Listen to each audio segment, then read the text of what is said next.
crashing under mother cries.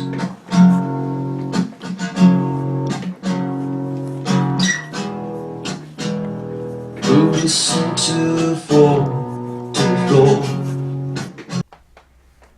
Hello, welcome back to another pen talk. Today we're going to be on the same subject we've been on for a while. What comes in a plain silver gray box with no labeling whatsoever. For those of you that watch my channel, you may have recognized a box like this.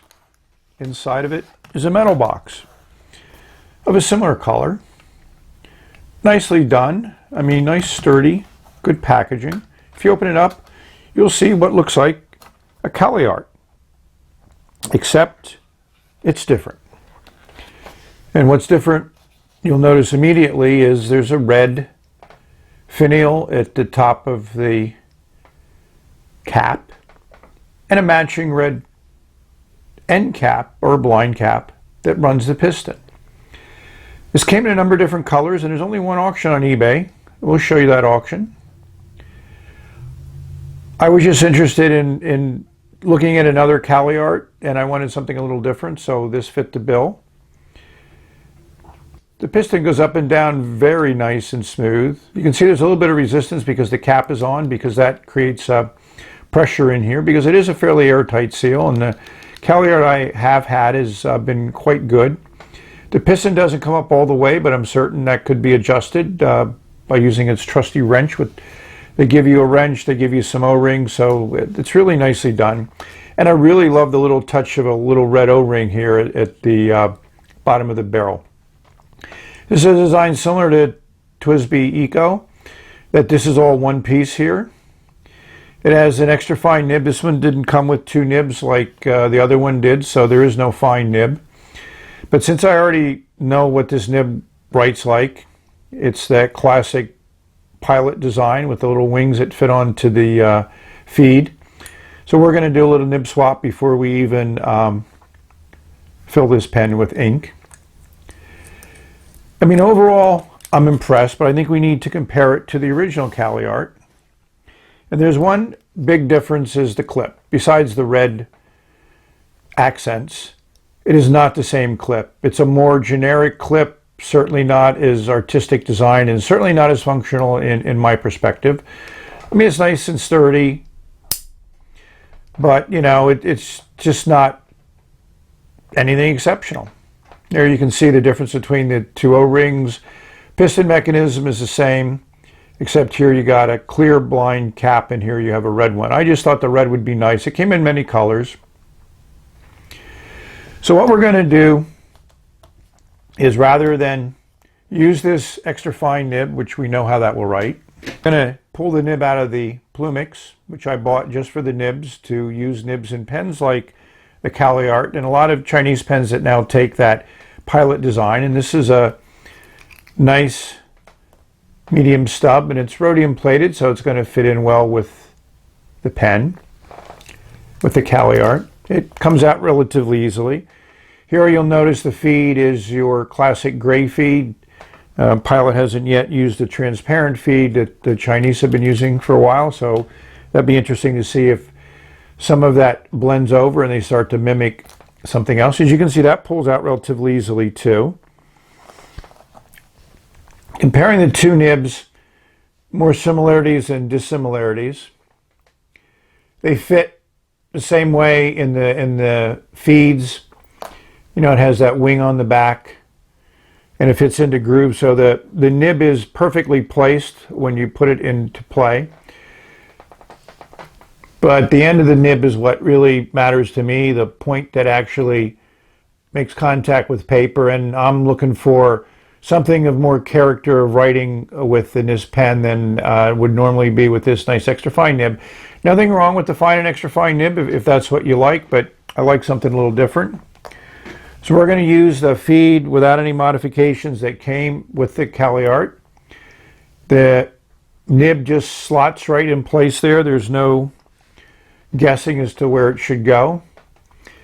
And it just, I always do a turn to see if there's any spot. That one seems to be nice, and it just slides right in. I've already flushed this pen, and I've already decided on an ink because I haven't used this ink for a while, and I haven't used it in a modern pen, and I think this, hopefully this nib in combination and the ink will definitely look good in this transparent demonstrator. So that's what we're going to do.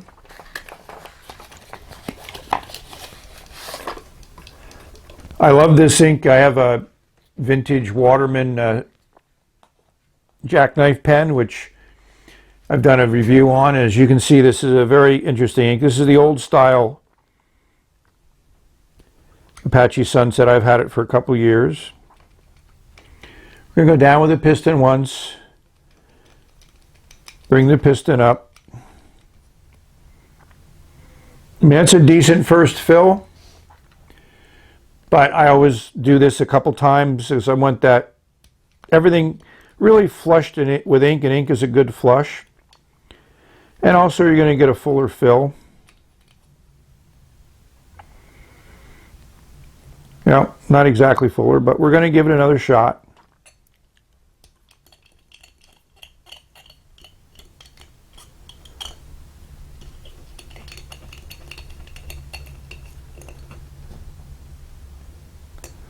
So that's where we're at. Not as full as I've gotten before with the Caliart, but it's good enough for the demo.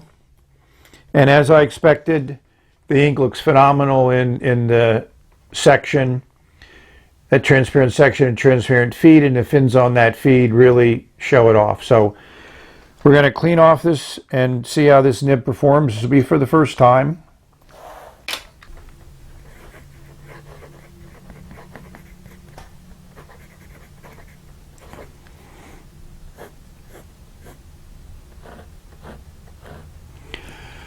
I think the flow is good. Let's do a comparison to the fine nib,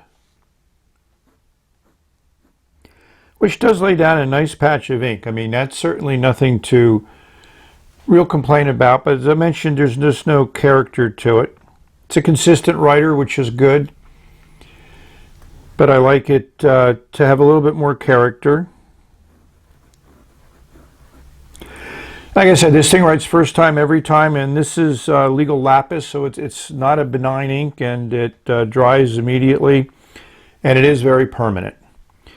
So that's the difference between the nibs, as you can see. Not substantial, but certainly in my mind I enjoy that variation that I get with the stub from the Plumix. My first response is this is not as smooth as I would like. I think you can hear that on the paper.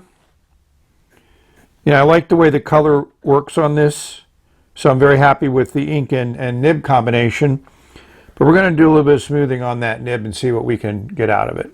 I'm going to use my board. As you can see, it's been quite well used.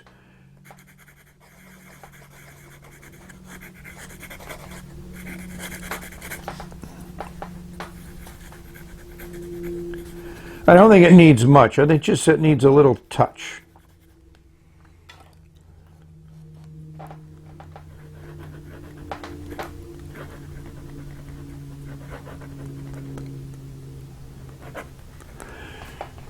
Well, that took out that grittiness that I didn't like.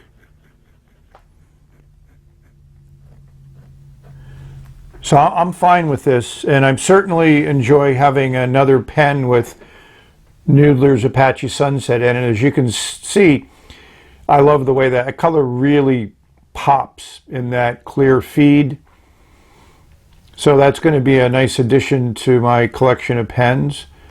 Good to see it slosh around. So if it was all full, you wouldn't see it slosh around as much.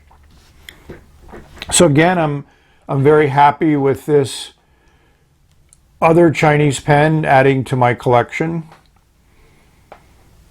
And I'm happy with the new nib.